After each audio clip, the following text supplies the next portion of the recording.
Hey, everybody. Tomorrow, February 13th, DHS funding hits the wall.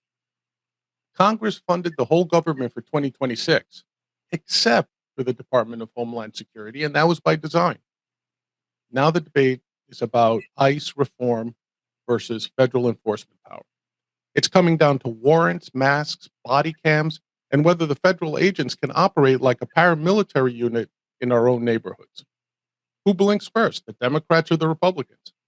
And what happens to your rights if neither side blinks? Join us today as we explore the issue on this episode of Liberty Lens. And of course, helping me sort through all this is none other than my friend and co-host, Mr. Mike Maat. Mike, how are you doing today? Good to be with you, John. We are talking about the federal budget process again. We're talking about ICE and CBP again. This is slightly unusual because it's where those two things intersect. And at the end of the day, none of this has anything to do with either one of them. This has to do with the Constitution, and it has to do with silly politicians, but that's redundant. Right. And actually, that's a great point because people are framing it like, oh, this is a battle over national security or immigration. But it really does have to do with limiting government power, if you're of that belief, or allowing the executive to do what he was, quote, elected to do. Now, Mike, just to very quickly to set the table, we're talking about roughly $33 to $35 billion for the fiscal year that's on the line for DHS, and probably a chunk of that going to ICE and CPB, the Border Patrol. Yep. Now, there's two pieces to this, right? There's the funding for DHS for Homeland Security as a line item, so to speak, but there's also the $75 billion that the one big beautiful bill carved out for Homeland Security and immigration enforcement. But that's spread out over 4 years. So think of it like a pro football player getting a signing bonus, right? You get $100 billion, but if it's a 4-year contract, you get to split it up over 4 years. Yeah, right? And apparently he's getting paid even though he's playing hurt. Exactly. So there's quite a bit of money on the line here, quite a lot of funding. And what's interesting about it is, what we've talked about this before. ICE in particular is now the largest by far law enforcement agency. If you choose to describe it as a law enforcement agency, it is by far the biggest and the most heavily funded. More so, it's got 3 times the funding of the FBI. It's got way more people working for DHS and ICE than work for the FBI. If you choose to view it as a paramilitary organization, it's roughly on a per capita par with the U.S. Marines. And actually, in total budget, they're probably very close. The Marines come in at about 55, 60 billion. Looks like ICE will come in somewhere around. And that's the last thing they have in common with the Marines, but keep going. Right. So we're not talking about a few bucks here and there. We're not talking, it's not like the do we shut down public radio type of debate or the typical Doge stuff that was centered around fraud. We're talking about real dollars as part of the president's agenda, right? Sure. And it is important because it's so large. It's important because of the issues that are at stake. But interestingly, and when you put together notes on what's going on regarding this debate, I was gratified to see that people are focused on what I think really matters. We're not debating about the amount of money. The amount of money is huge, and that does make it important, right? But at the core of it, this is not really a debate about how much money. There's a hearing going on in the House as we speak, and everyone's screaming at each other and treating each other like garbage. But no one is saying, how dare you ask for 33 billion when I want to give you only 31 billion? Or what do you mean you can do this on 33 billion? You need 35 billion. That's not the conversation going on, right? The conversation is really yes or no on funding, but the Democrats are saying, I'm voting no unless I get the reforms I need to how you do business. Right. But we'll talk about it a little more in depth, but the general fight, you're right. It's less about the money and more the riders that go into it. It's the bane of any legislation, right? Like You want to talk about subject A? Well, to do so, you might have to worry about B and Yeah, they're C just being using tacked this on. as leverage. You know, we're not giving you Right. a penny unless we get the reforms we want. And if we get the reforms we want, we're going to give you dozens and dozens of billions of dollars. Right. And it's the Democrats. They've issued a 10-point plan, a 10-point demand list, if you want to view it that way. And the Republicans are saying nothing gets done until the president gets his enforcement power the way he wants it. Sanctuary cities are limited, and we put in national ID and the SAVE Act for secure Yep. elections, right? So Yep. each side is using this as leverage against the Yep. other. And we can go through those one by one if you want. Sure. So let's start off with the Democratic list because that's more, I think they did a better job of outlining exactly what they want. They put it in writing, Hakeem Jeffries and Chuck Schumer. Whereas from the Republican side, it's more just like we need to get done what's necessary to save America, right? Now, So the Democrats do absolutely have a 10-point list. Yep. yeah. Okay. So number one on their list, uh, they want targeted enforcement and judicial warrants. This means that hey, none of this like ICE sweeps in like a military operation on any given city. They go after everybody in sight. They randomly stop people. They want an end to that. They want okay, we've got this list of 10 bad guys, all the gang members. Let's go after them. And then B, no more administrative warrants. And for those people that are unaware, an administrative warrant is where someone in DHS issues a warrant for their own agents to go grab somebody, whereas a judicial warrant is a judge issuing the warrant to go grab somebody or enter somebody's private home, etc. Mike, Yeah. as to this first point, what do you think? Well, first of all, it's 2 points, as you correctly point out, which makes it actually an 11-point plan. The two things have something to do with each other in the sense Right. that they both, we're talking about the requirements, the judicial requirements for how ICE and CBP go about their business. So they do have something in common, but they're two big separate issues. To talk about the targeting versus sweep, right? Right. This is basically the difference between, as you point out, you have to have a list of people you're going after. You have to believe that the people on that list really do need to be deported. And then you have to have a reason to believe the person you're looking at is that person in order to stop them, detain them, asking for papers, what have you. That's what it is that the Democrats want. On the other hand, the alternative procedure is pretty much what ICE is doing today, which was much more like what New York used to call stop and frisk, right? We stop people based on having some reasonable suspicion. The Supreme Court ruled that stop and frisk was illegal because New York City officers did not have what the Supreme Court felt was reasonable suspicion to stop people. They were just stopping people on a hunch. But stop and frisk was stopping people, asking, why are you here? Patting them down for weapons, and then arresting them if they found an illegal weapon. And police departments were doing this all over the United States. The department that I worked for did it before I got there. And most departments didn't call it stop and frisk, but certainly all the way through the 90s and 2000s, if you were an agency that was serious, as ICE is, about getting as many bad guys as possible off the street, the way to do that in large numbers is not to go into Minneapolis with a list of 15 people.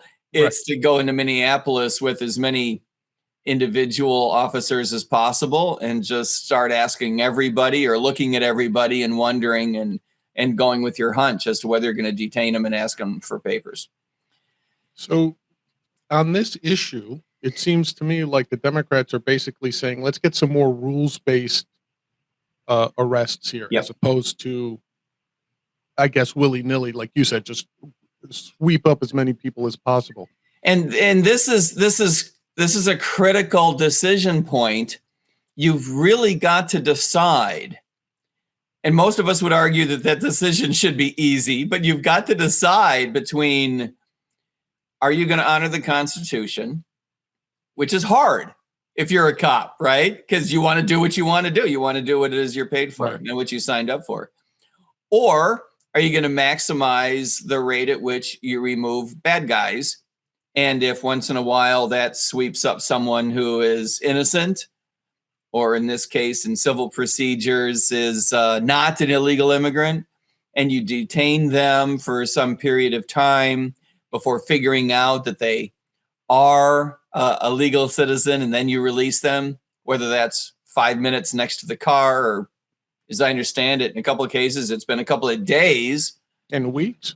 How horrific is that? Yeah. As I understand it, we actually haven't yet deported anyone who is a U.S. citizen illegally. Illegally deported someone mistakenly who is a U.S. citizen. I understand that we haven't done that yet, but we've gotten scary close to it. So the issue is, how much of that are you going to tolerate? And I think for most of us, the answer should be pretty easy, which is we're going to lean into the Constitution and follow the Constitution no matter what, even if it does impinge on the government's ability to get things done. And that's the difference between living in a constitutional democracy and in a republic like the United States, where we recognize that the Constitution is what gives the government power and authority. There's no such thing as, well, the Constitution says this, but the government has authority notwithstanding what the Constitution says, right? There is no option B. Which seems to be counter to what the Speaker Mike Johnson kind of said. He kind of intimated, hey, you can't let the Constitution slow us down. We're trying to get something done here. Why are we looking for the Constitution to slow us down? And the vice president said as much several months ago when he said that, those of you who are complaining about following the Constitution so carefully, you people are on the side of criminals. Right. Yeah. Yeah. And for, again, just to put a bow on it, Mike, this is not a theoretical exercise we're going through. In Minnesota, there was a U.S. attorney, Julie Lee, I believe her name is, L.E., Yep. who literally in front of the judge, when the judge asked her, why are the people that I ordered released not been released? Why have I had to issue the same order 7, 8, 9 times? She said, you know what, Judge, please hold me in contempt because I could use the sleep. I am overworked. We are understaffed. She literally asked the judge to hold her in contempt, put her in a cell for 24 hours. It was not clear she was being sarcastic. No, she was being serious, and she broke down in tears. And then to prove the point, the next day she was fired by DHS, she shouldn't have been shooting her mouth off like that. That doesn't serve her employer's interest, but it does, to your point, make the case that these agencies just don't have the horsepower to handle the court adjudication required.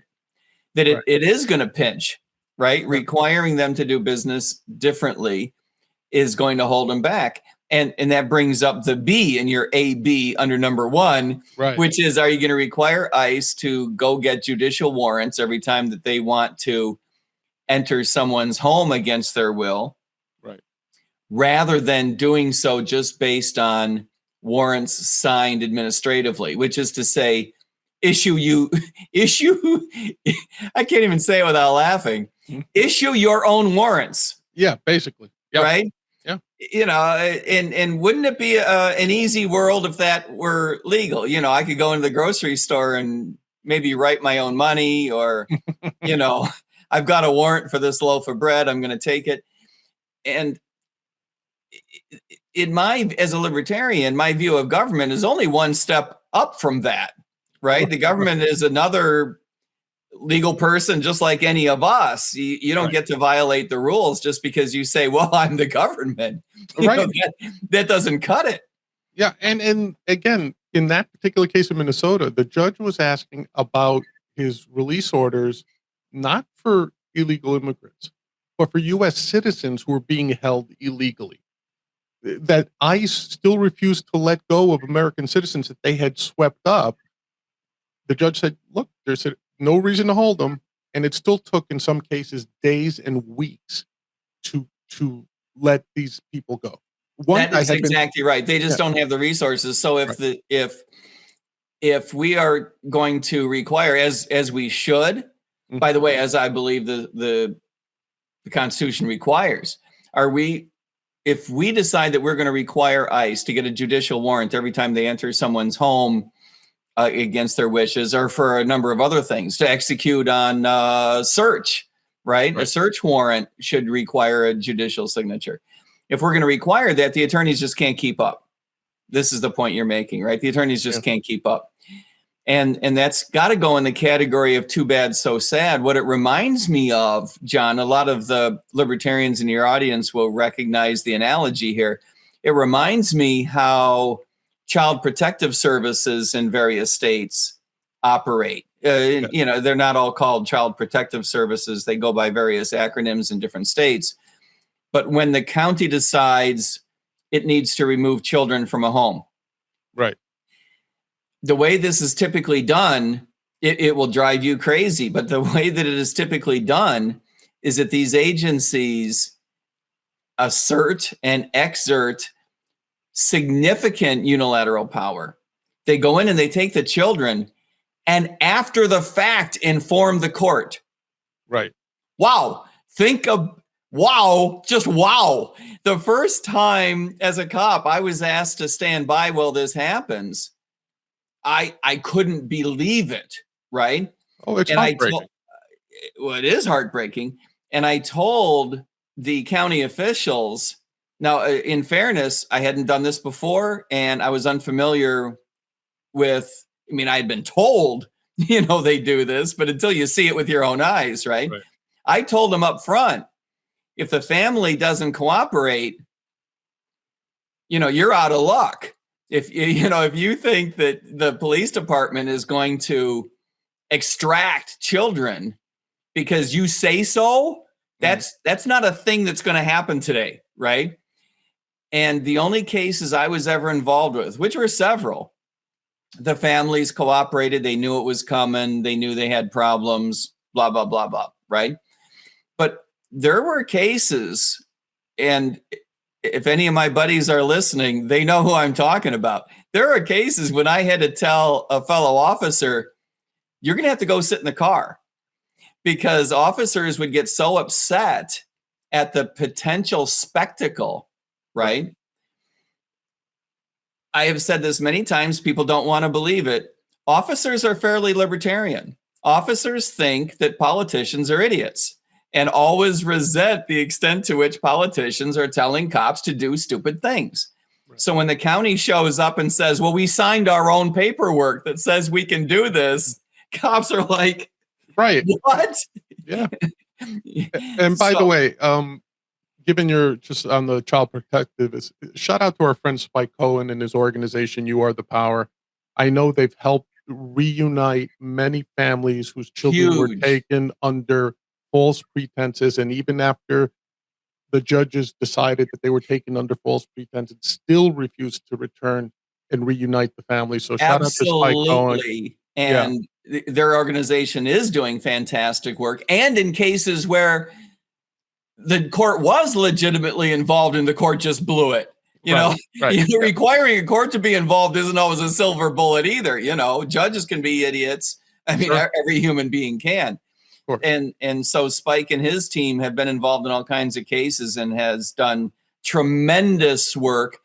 And it's not, when we see it, when we see these cases that Spike has worked on, we see what, the family reunification, how much it means to the families, how important it is on a fairly granular case by case level. Right. It's incredible. It's fantastic. But there is a bigger issue at stake here, which is you need to hold the government accountable, not just agencies, but at the court level, and give pushback when these agencies and courts don't operate correctly.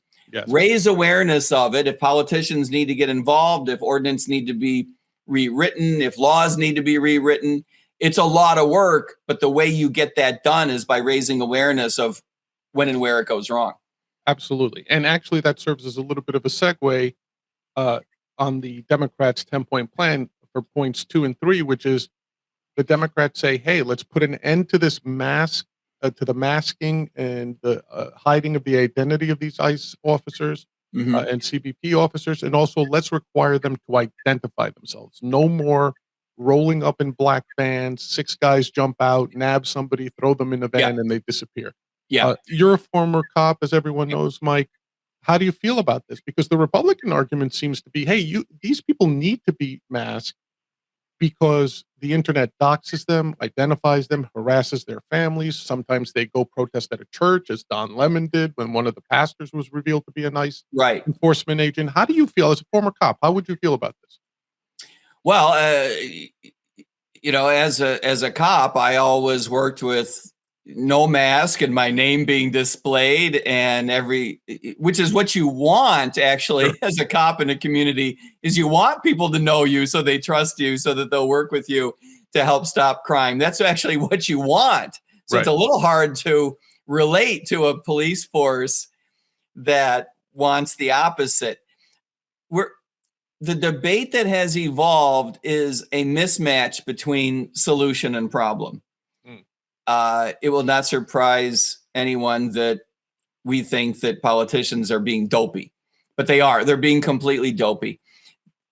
You can mask and understand what the masking is about. It's protecting the individual identity of officers, to protect them from the doxing, as you point out. This is real. This actually doxing happens. People do go after these officers in a personal and illegal and dangerous way. This issue is not just invented by Republican politicians. So let's start there.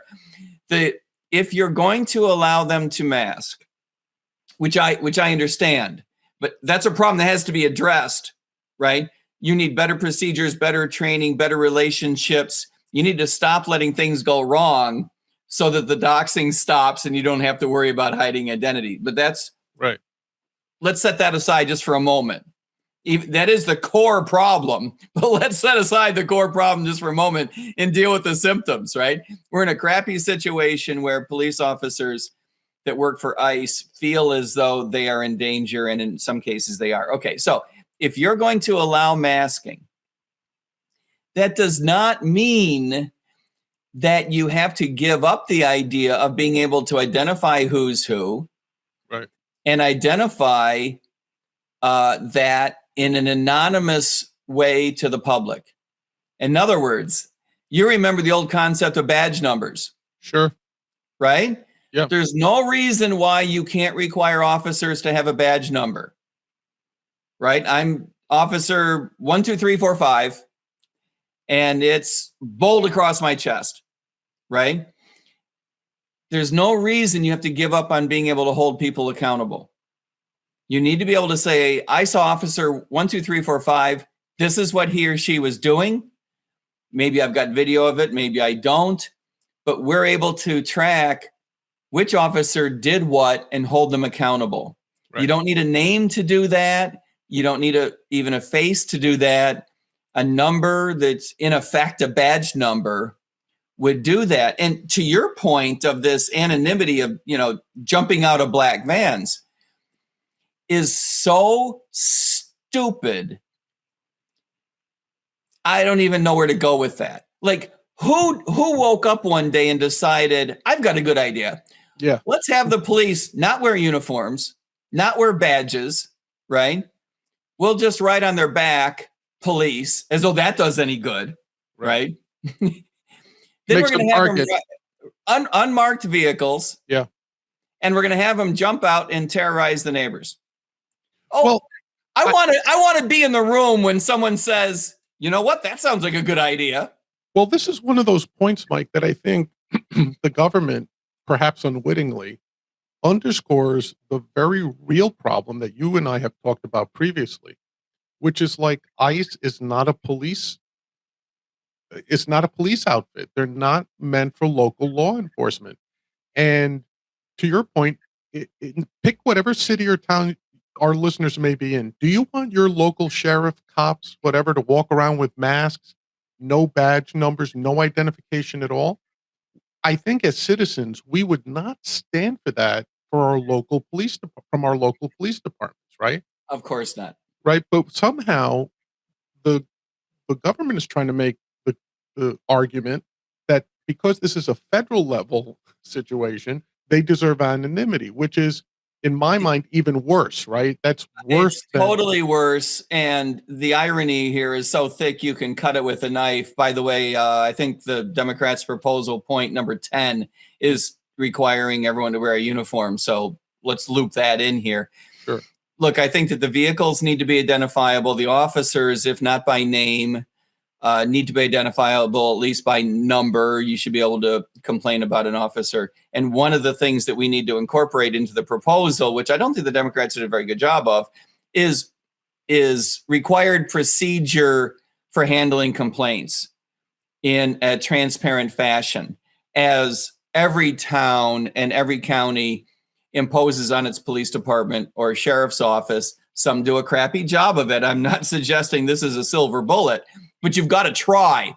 You've got to try to institute a transparent process by which people are held accountable.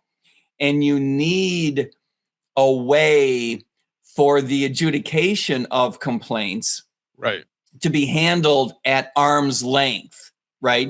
You can't just, you and I are holding each other accountable, as two buddies in the same agency. Right. That doesn't cut it.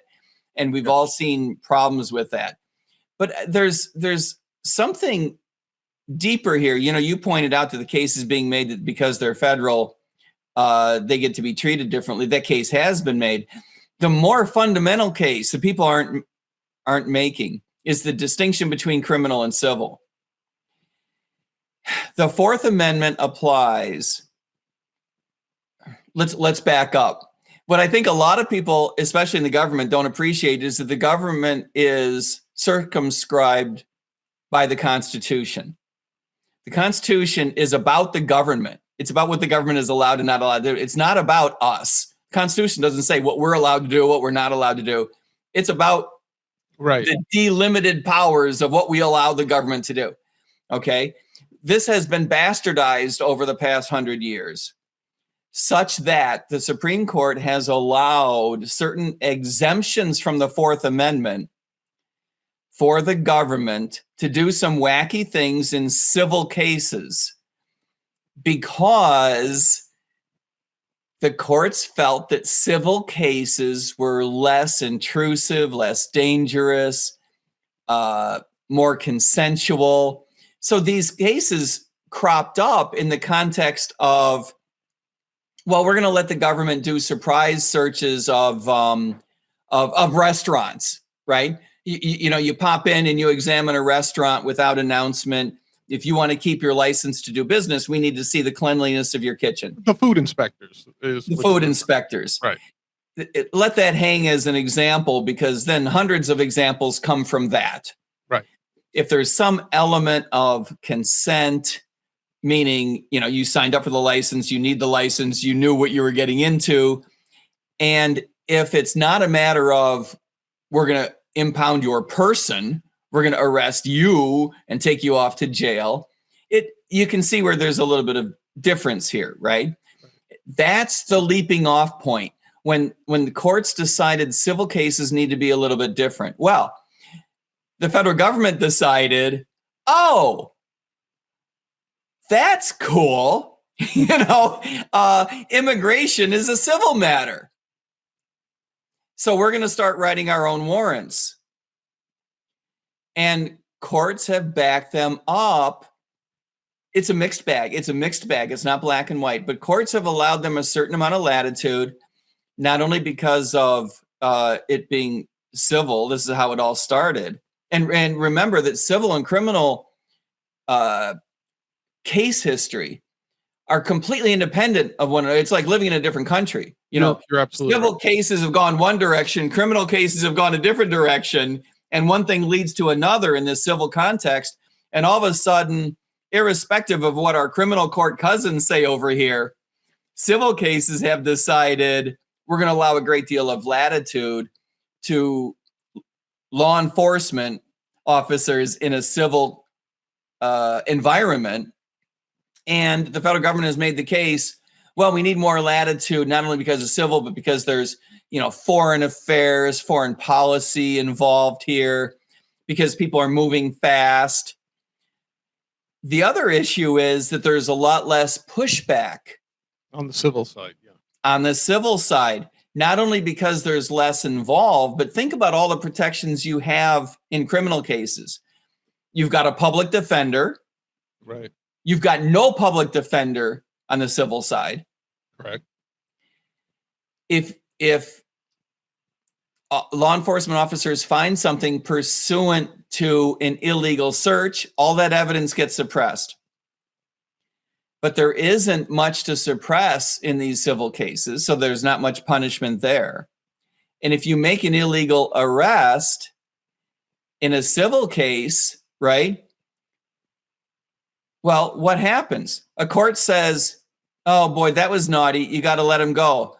Oh, yeah, Your Honor, he's in Venezuela. Right. Okay, now what are you going to do? Because the courts don't order you to bring him back. Which was actually the case in Minnesota. A couple of these held American citizens were literally within hours shipped off to Texas, then they were shipped off to Maine. And think how many probably, let me give the benefit of the doubt to the government here, although in many cases they haven't earned it, but let me give the benefit of the doubt. Most of these cases are surrounding individuals that should be deported, that are here illegally. Okay. I don't know if you want to use the words should be deported, but are here illegally, and lawfully speaking, the government to enforce the letter of the law would deport them. Okay. We're talking about people that are going to go. But if they're deported illegally, if the procedure was illegal, right? You didn't have a warrant, you kicked in their door, you found them, you grabbed them, you put them on an airplane, and you sent them away.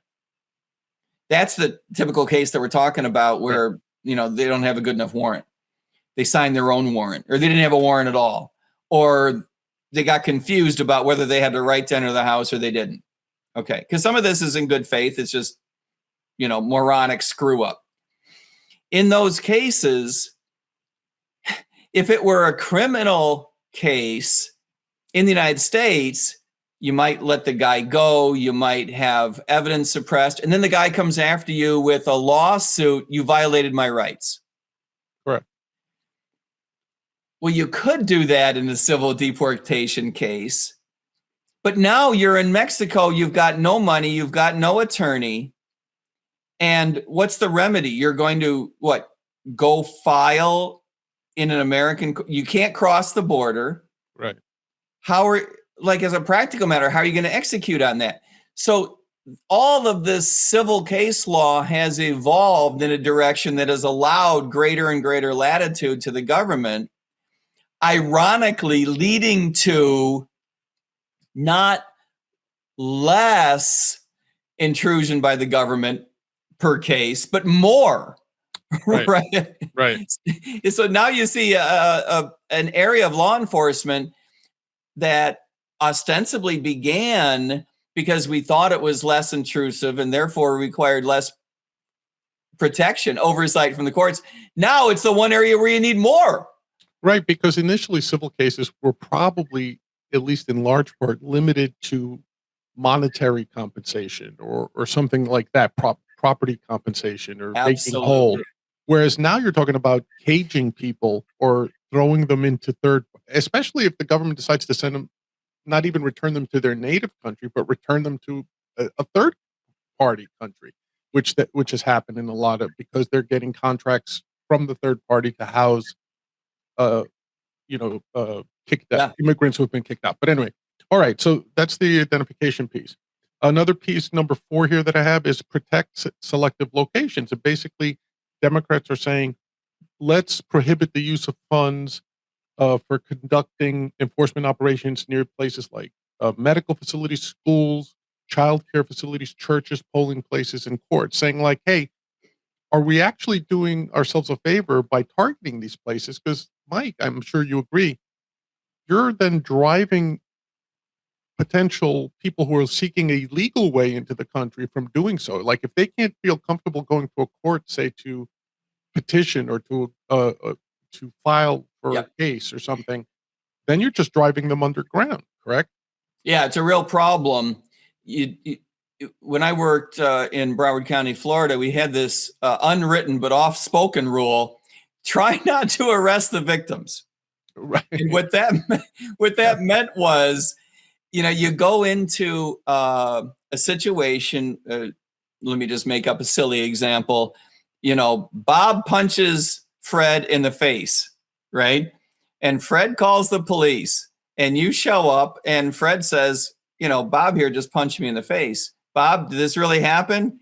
Yeah, I shouldn't have done that. Okay, well, maybe Bob's got to go to jail, right? Right.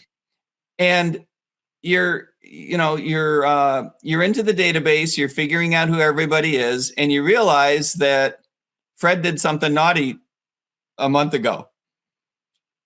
Uh-oh. Now, if that's a big deal, if you find out that Fred is running a major crime syndicate, or if he committed a violent felony a month ago, or has a bench warrant for his arrest, maybe he's got to go. Yeah. On the other hand, if the bench warrant is, too many tickets, right? That's what I was thinking of. Yeah. You might say, look, I appreciate you called 911 for a more important reason today. We're not in the business of discouraging people from calling 911 if they need it. So I'm going to walk away here, but do me a favor, don't embarrass me. Take care of the tickets. Right. Don't make me explain to my boss why I walked away from this, 2 or 3 times in the future. And that attitude has to go further into ICE when talking about arresting people near the courthouse, right? Arresting people near schools, because what's the alternative? Now you've got, as you said, drive them underground. Now you've got illegal aliens in the United States who are not sending their kids to school. That's probably not exactly the policy outcome you were shooting for, right? That don't show up for their court appointments. Right. Arresting them in the parking lot of the hardware store, right, just means that now you've got them unemployed. And as we know, economic hardship and the inability to find employment is one of the major driving factors behind crime. So now you've got the opposite policy response that you were hoping for. Right. Yeah. So that just goes in the category of dumb police work.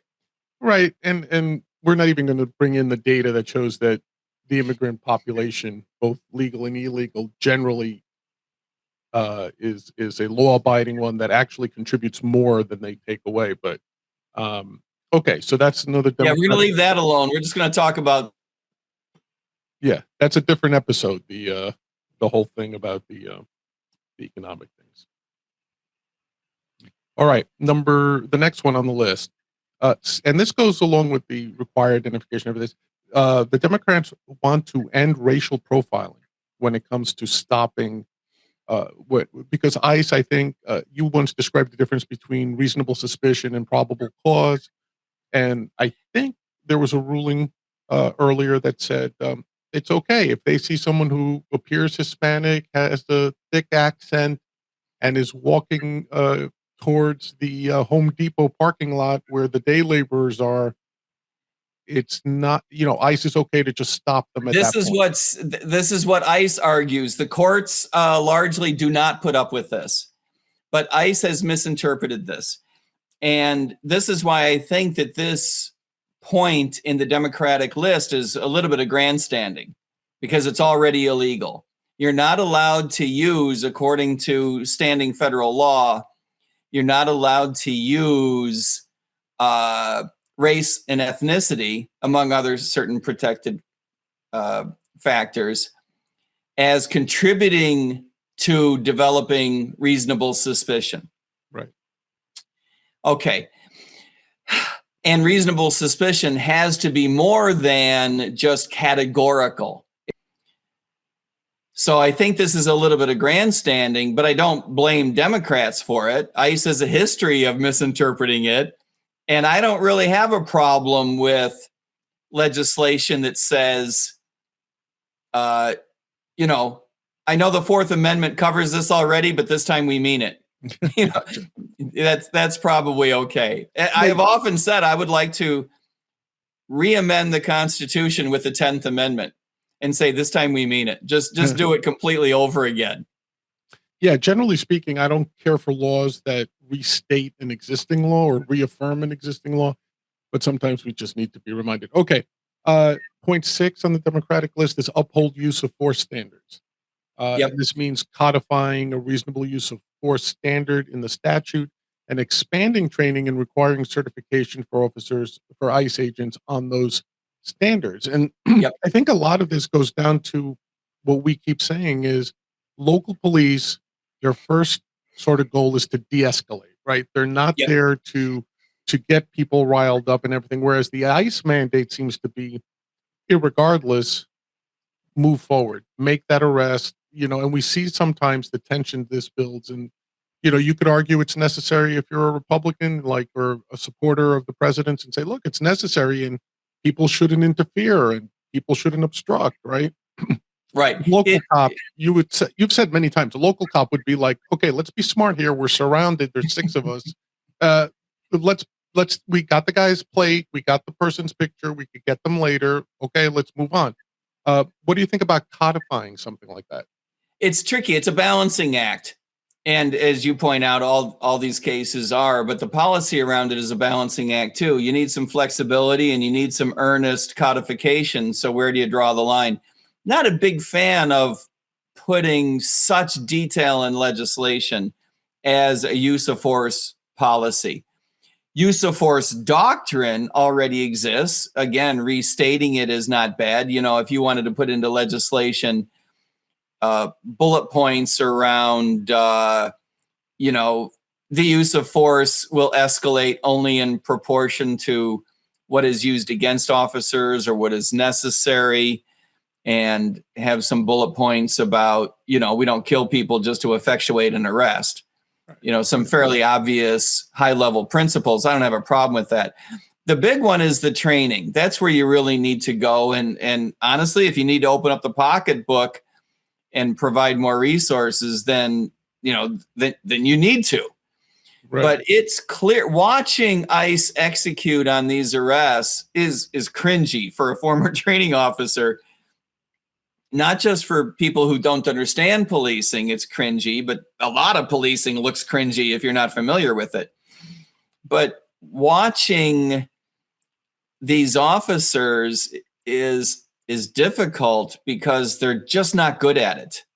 They're not good at crowd control. They're not good at controlling a scene. They're not good at making these snap decisions. You get the impression they haven't done this before.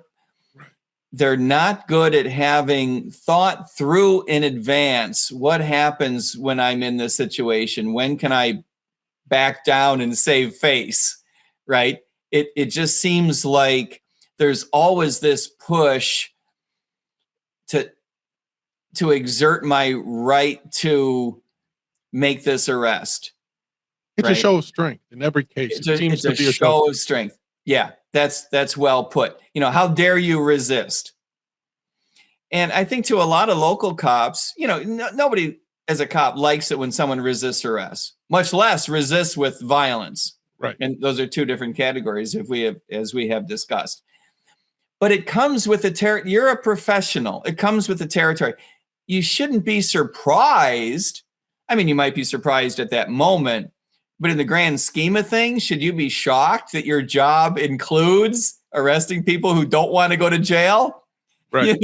This is something you should have thought through before today. Exactly. This is what I'm going to do. If someone resists arrest, if someone, I've been kicked, punched, it's not pleasant, but you don't pull out your gun. Right. I've been kicked in the face. Well, was it irritating? That I didn't like it. I've been punched in a few places. It's not good. Sometimes on purpose, not always by mistake, sometimes on purpose. You need to decide in advance. I get hit in the face. Does that mean I'm going to pull out my gun? No, that's not what it means. It means you keep fighting, punch them back. Right. You're allowed to defend yourself. It can't be all or nothing, to your point. It can't be all or nothing. And there are more important things than arresting someone. You know, if the downside is they get away, well, you know, then I hope you've been doing your running, because it's going to be on. You know, you're chasing the guy around the block, or get in the car and chase, you know, do something. But we don't shoot people because we're embarrassed that we couldn't arrest someone. Yeah. And it gets, you know, you watch some of these cases, and not just the big cases where there were shots fired, but you watch some of these other cases, you get the impression that some of these guys had never played contact sports in high school. And this is the first time they had ever put hands on someone. And it's really important. Right. You know what I mean? Right. Yeah.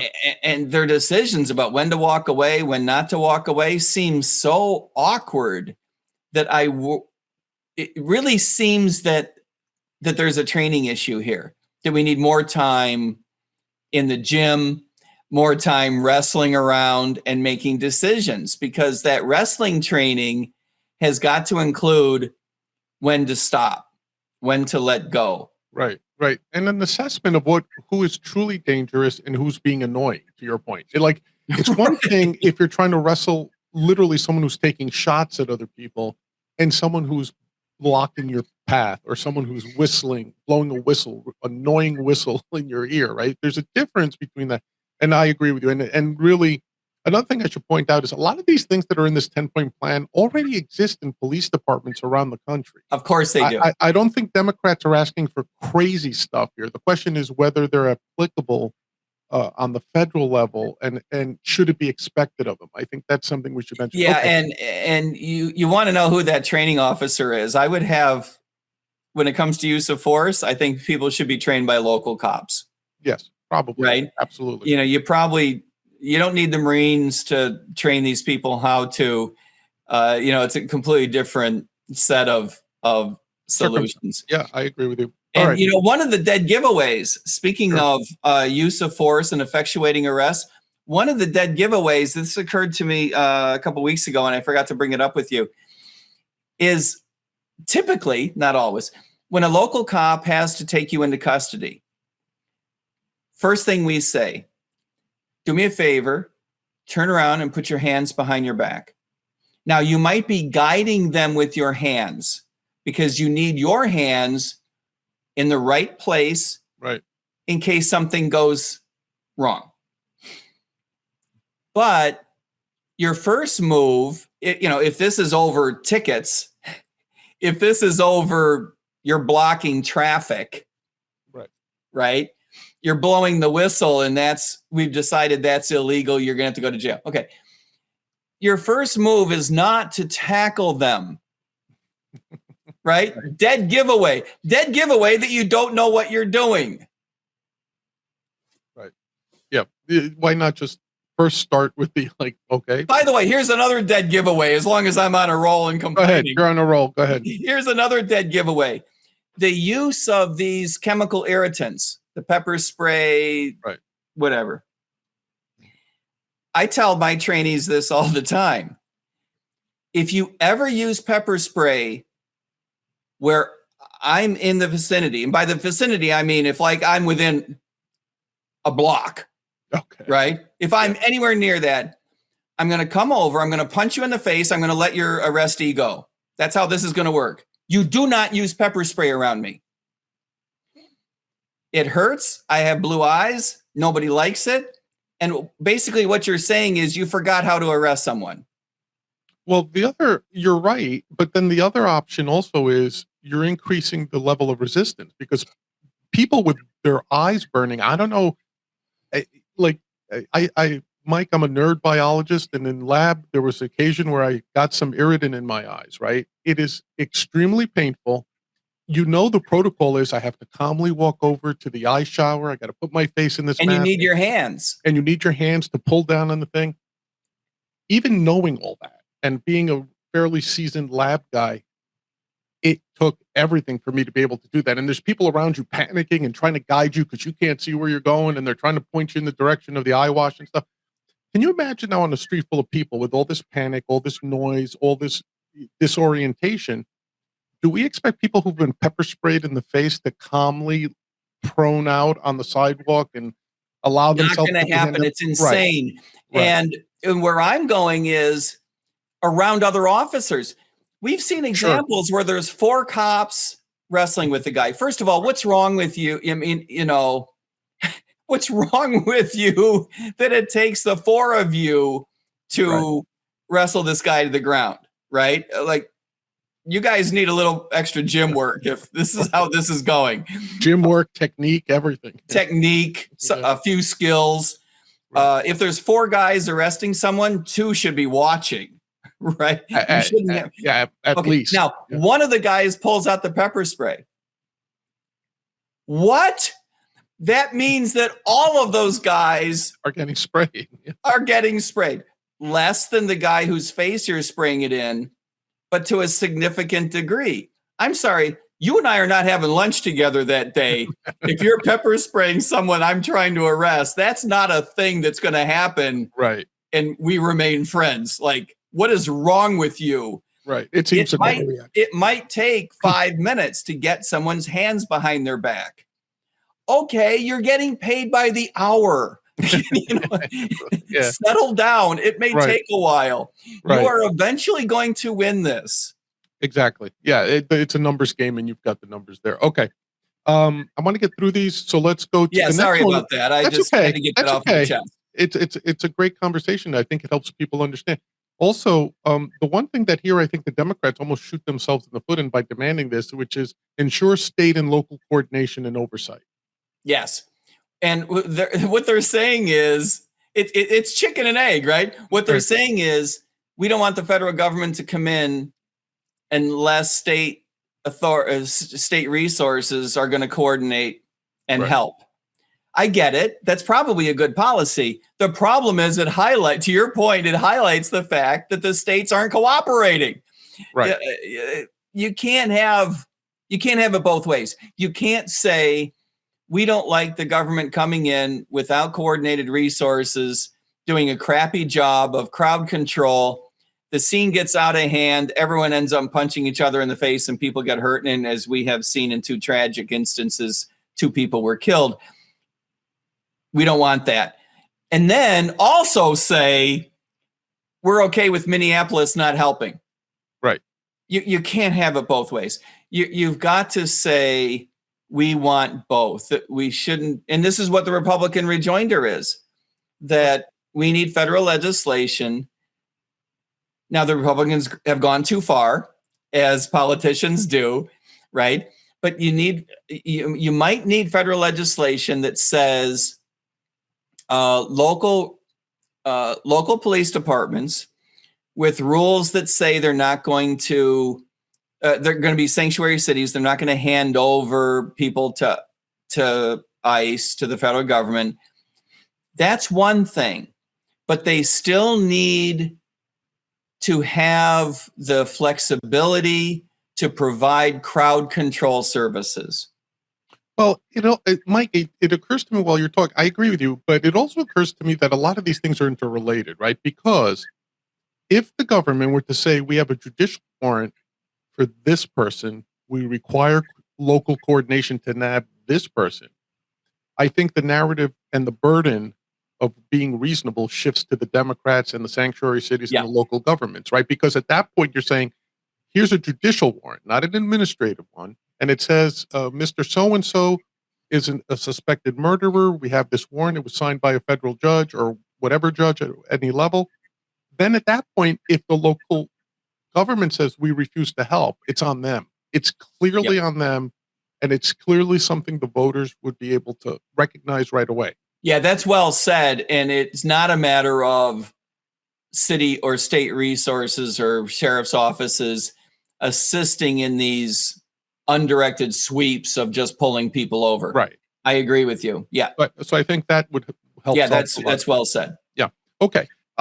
They want, as number 8 in their plan, they want to build the Democrats want safeguards into the detention system, which means allowing states to sue DHS for violations, prohibit limitations on member of Congress visits to ICE facilities, regardless of how those facilities are funded, and require all facilities where people are detained to meet common detention standards, including immediate access to an attorney and to prevent the arrest or detention of U.S. citizens.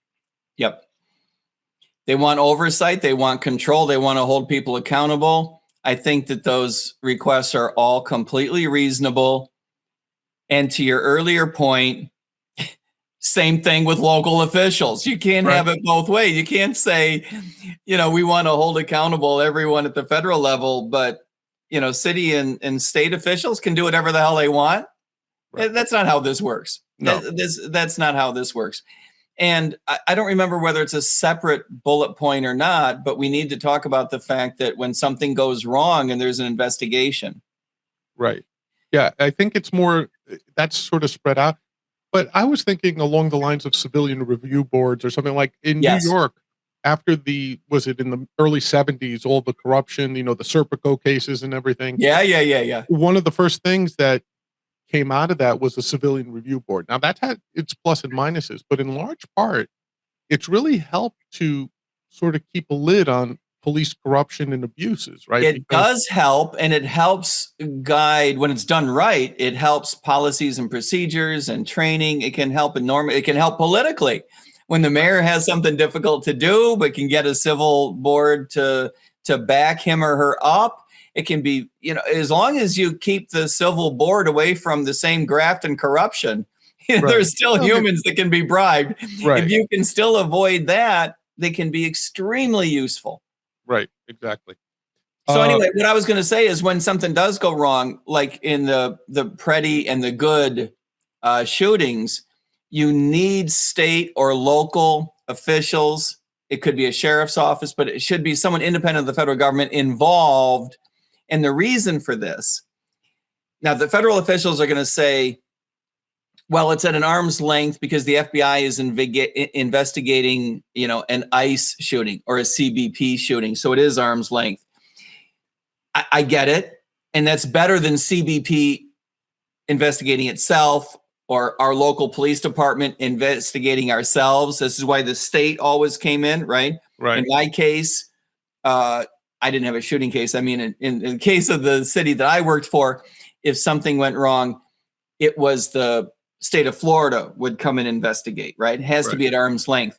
The problem with the federal government saying, well, it is at arm's length because it's the FBI investigating, is that at the same time, the federal government is always making the case of the unified executive, which is to say that the president embodies all of the power of the executive, of the entirety of the executive branch. Whatever he says goes. Meaning, the FBI is not really independent. That the president can boss around the FBI, right? Well, especially when the director, Kash Patel, is on public media constantly voicing his support for the president's actions and the president's policies. So in this area, in immigration, especially in immigration. So and you've got Tulsi Gabbard investigating election fraud. So this idea that these agencies are independent of each other is silliness. It's an argument that could have been made a generation ago. Right. Not anymore. Right. Not anymore. I agree with you. The federal, if something goes wrong with a federal law enforcement officer, he needs to be investigated by someone outside of the federal government. Right. There's no concept of an IAB or an IAD, right? There's no internal affairs bureau or division equivalent on the federal level, right? So I think we used to think it was the FBI. Used to think. I think that's the key part of your phrase, it's right? It's not that way anymore. Exactly. Okay. The ninth point here, body cameras for accountability, not just tracking. So it would require body cameras when officers interact with the public, clear rules for the storage and access to the camera footage, and to prohibit cameras using cameras or data systems to track or create databases of individuals engaging in First Amendment protected activities. And this, I think, comes out of that famous little viral moment where one of these ICE agents had his camera on and he goes, "Hey, great, keep yelling in my face. We're creating a database and your name is in it now," or something to that effect. So that went very viral and people all of a sudden were like, well, wait, of course what? It did. By the way, I don't think it was true, but it doesn't matter, right? Well, and I believe Homan, or someone who I thought might be a voice of reason in all this, gave an interview where he said, "Hey, let's make these people famous. I'm sure they're calling in sick to work. Let's let their bosses, let's let their employers know they're here protesting ICE action." So Yeah, we you can can't have see, that. You yeah, absolutely can't have that. yeah, you can see where this type of activity is now being weaponized uh, by DHS. Absolutely. Even if you're not keeping a list in a database, even if you're not releasing the videos, leading people to believe that you are is enough to suppress people's First Amendment rights. You can't have it. You can't have it. Officers should be wearing cameras. That there's just no ifs, ands, or buts about it. And they need to be always on unless you proactively turn them off for very specific reasons, including going to the bathroom. Yes, I have had my men's room visits exposed in deposition in the past. It's embarrassing, but you learn to live with it. It's just part of Part of part the of job. Yeah. part of life. It's part of the job. A lot of the pushback on this comes from officers themselves, and a lot of it is cultural. Nobody, take yourself out of the police context. Nobody likes the idea of a camera watching everything you do during the day. It's uncomfortable. Right. And in 15 years, everyone who's hired will know that that's part of the job. So if you're not down with that, don't sign up for the job. And then you get used to it in the training academy, you get used to it when you're a rookie. But it takes a long time to overcome culture, to change culture. And I'll tell you the way it worked in our department. I was there when we switched over from 0 cameras to everybody had cameras, right? In the advent of cameras, maybe 10 years ago, something like this. We were not one of the first agencies, but we certainly weren't one of the last. Apparently, we weren't the last, right? Because ICE still doesn't wear them. One of my bosses said, I want you to wear a camera. And the first thing I thought of was, why me, right? This was a demonstration. We had 100 officers, and he picked up me. Maybe he thought I was an easy mark. Maybe, Mike's a libertarian. He'll go along with, I don't know what. And I was like, I don't want to be the demonstration. That doesn't help me with my brothers, right? I think I've got a problem with that. And as uncomfortable as it may or may not be, we're not going to work through the culture one officer at a time. This is to be a team approach. That was my argument. Okay. So we're having this argument for a few days, like all week. We're having this ongoing argument, right? And we're all on the same page. I mean, we know what it is that we want to accomplish in the long run. We know the direction we want to go in. We're arguing about implementation. Okay. One night, and he works during the day, I work at night. So this is a stilted conversation. It goes on for at least, maybe it went on for 2 weeks. I don't remember, but it was a running argument. One night I had to arrest a woman. I can't even remember for what. Like, I want to say she was drunk and she's out of control. I don't remember. Maybe there was some violence involved. I really can't remember. But anyway, get her in the car and off we go to Fort Lauderdale. Got to drive her to the sheriff's office to jail.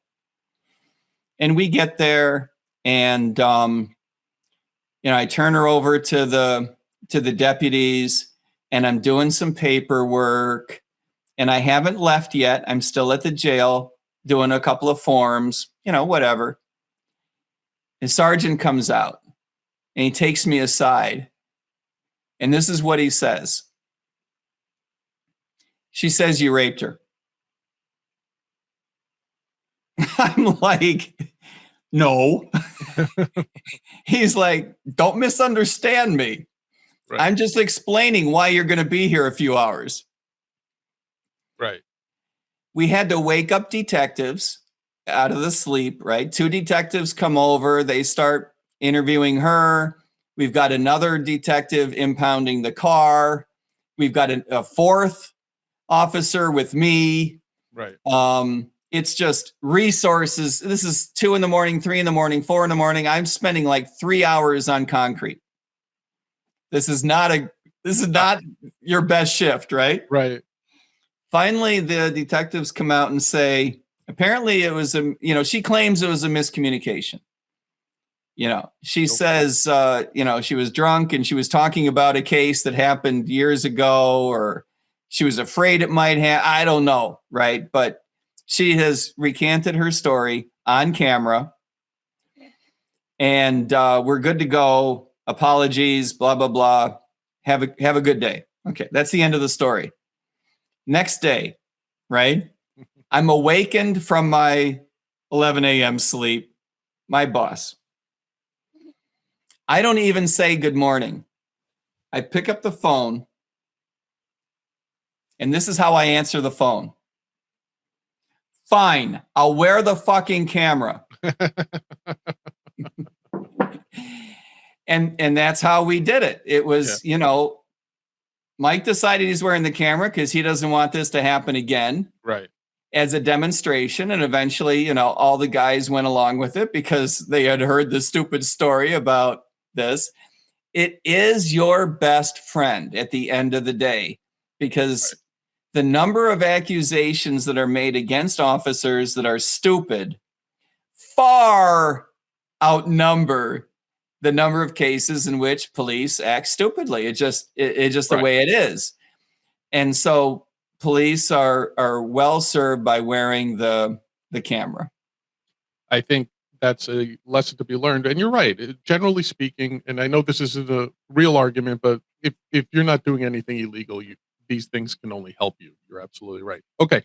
And then the last thing on the list that Democrats had is the prevention of ICE as a paramilitary police force. But I think we've talked about it with the other point. You got to wear uniforms. Yeah. You got to wear uniforms. And, that's the police officer's third best friend, after the camera and the radio, and arguably a weapon, or at least being good with your hands, is the uniform. Yeah. Because why would it defies logic. It completely defies logic. If your job is to walk up to someone and say, do me a favor, put your hands behind your back, right? Yeah. Why would you want to be accidentally confused for someone who's not a cop? If I'm dressed like this and I walk up to someone in the store and I say, do me a favor, turn around, put your hands behind your back, that guy's going to punch me in the face. Well, why would I want that? Well, at least you're not a threatening man in a nice suit and a tie. Something that Nadler pointed out in these hearings was, under any other circumstance in Florida, say, if someone in a mask walks up to you and says, come with me, and there's a black van that pulls up. Oh, hell no. Most good Floridians would pull out their gun and then claim stand your ground laws as a defense for shooting that person, right? Of course. But right now, that would get you a That's federal Bernie Getz all day long. Well, Bernie Getz was here.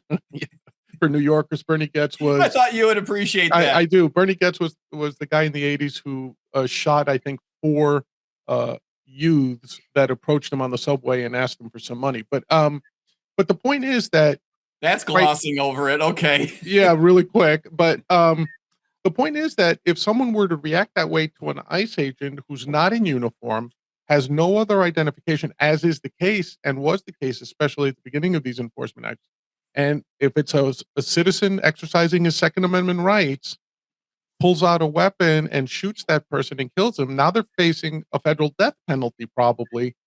And one can hardly blame them for saying, I don't want to be kidnapped.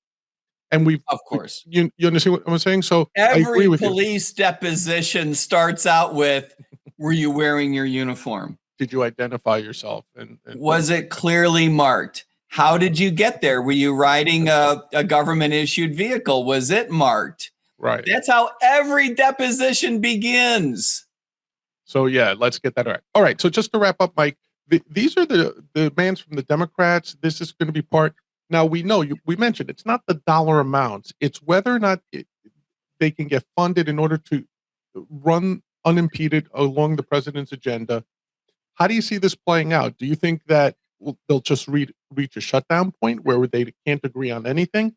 Do you think that they'll come to, like the President Trump says, He's the ultimate deal maker. Is he going to cut a deal? Is he going to tell Johnson to cut a deal? We'll give him these 10 points if they give us secure elections and ID or something like that. Well, the Republicans are asking for voter ID, which is extremely popular all over the United States. I saw a recent poll that said 71% of Democrats support showing some ID at the poll. If I were Democrats, I would cave in on that. Yeah, we'll give you voter ID for this. Of course. In a heartbeat. In a heartbeat. They should be out in front of it. Right, exactly. It's just insane. Now, the Republicans, as all politicians do, they've gone too far. And now they're saying to vote, you've got to be able to prove that you're a citizen, yada, yada, yada.